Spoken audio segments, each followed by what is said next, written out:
नमस्कार, मी भगवान वानखेडे। आपण पाहताय पंढरपुरातील सर्वात पहिले YouTube news channel Pandharpur live. पंढरपूरमधील श्री विठ्ठल रुक्मिणी मातेला भाविकांकडून अर्पण होणाऱ्या हार आणि फुलांच्या निर्माल्याची विल्हेवाट चक्क कचरा डेपोमध्ये करण्यात आल्याची धक्कादायक घटना समोर आली होती। याच्या बातम्याही विविध प्रसार माध्यमांवर ठळकपणे प्रसिद्ध झाल्या होत्या। यानंतर भाविकांमधून तीव्र नाराजीही व्यक्त झाली होती। आता मंदिर समितीने या संदर्भात एक मोठा निर्णय घेतलाय। श्री विठ्ठल रुक्मिणी मंदिर समितीकडून निर्माल्याचा वापर करून सुगंधित अगरबत्ती आणि धूप निर्मिती करण्यात येणार असल्याची माहिती आता समोर आली। मंदिर समितीने या संदर्भातली सविस्तर माहिती दिली। जाणून घ्या नेमका मंदिर समितीचा निर्णय काय आहे ते। आता तुमच्या बंगल्याचे, दुकानाचे किंवा शोरूमच्या फर्निचरचे काम आमच्यावर सोपवा आणि निश्चिंत व्हा। हो निश्चिंत व्हा। आधुनिक तंत्रज्ञानाचा अवलंब करून आम्ही बनवून देतो तुमच्या आवडीनुसार आकर्षक, टिकाऊ आणि दर्जेदार फर्निचर। सर्व प्रकारचे शोरूम, दुकान, बंगल्यांचे हॉल, किचन, बेडरूम आदींसह सर्व प्रकारच्या कलात्मक फर्निचरसाठी पंढरीतील विश्वसनीय नाव अर्थात नामदे मिस्त्री फर्निचर। प्रोप्रायटर परमेश्वर नामदे अर्थात नामदे मिस्त्री।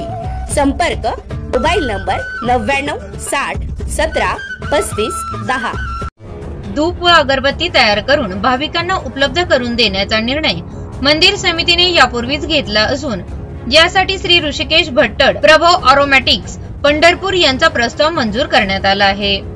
भट्टड यांच्याकडून श्रींची धूप व अगरबत्ती तयार करण्याचे काम सुरू करण्यात आले असून भाविकांना आषाढी यात्रा 2025 पूर्वी धूप व अगरबत्ती उपलब्ध करून देण्याचा मंदिर समितीचा प्रयत्न असल्याची माहिती व्यवस्थापक मनोज श्रोत्री यांनी दिली आहे। मंदिरात येणारे भाविक भक्त श्री तुळशी हार व फुले अर्पण करत असतात।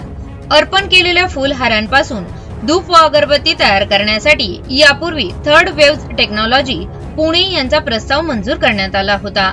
तथापि त्यांनी प्रतिसाद न दिल्याने त्यांचा प्रस्ताव रद्द करून ऋषिकेश भट्टड प्रभो अरोमॅटिक्स पंढरपूर यांना सदरचे काम देण्यात आले आहे। यांच्याकडून 3 ते 4 प्रकारच्या अगरबत्त्या तयार करण्याचे काम सुरू आहे। त्यासाठी आवश्यक त्या परवानग्या घेण्यात आलेल्या आहेत।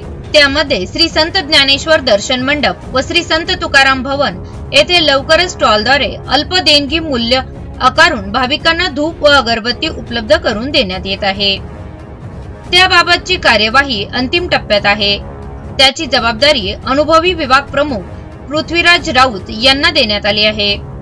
धूप व अगरबत्ती उत्पादनास प्रत्यक्ष सुरुवात होऊन भाविकांना उपलब्ध होईपर्यंत श्रींच्या गाभाऱ्यात जमा होणारी हार फुले दर्शन रांगेतील भाविकांना देण्यात येत आहेत। भाविकांना श्रद्धेला तडा जाणार नाही याची दक्षता मंदिर समितीने घेतली असल्याचे यावेळी श्री श्रोत्री यांनी सांगितले।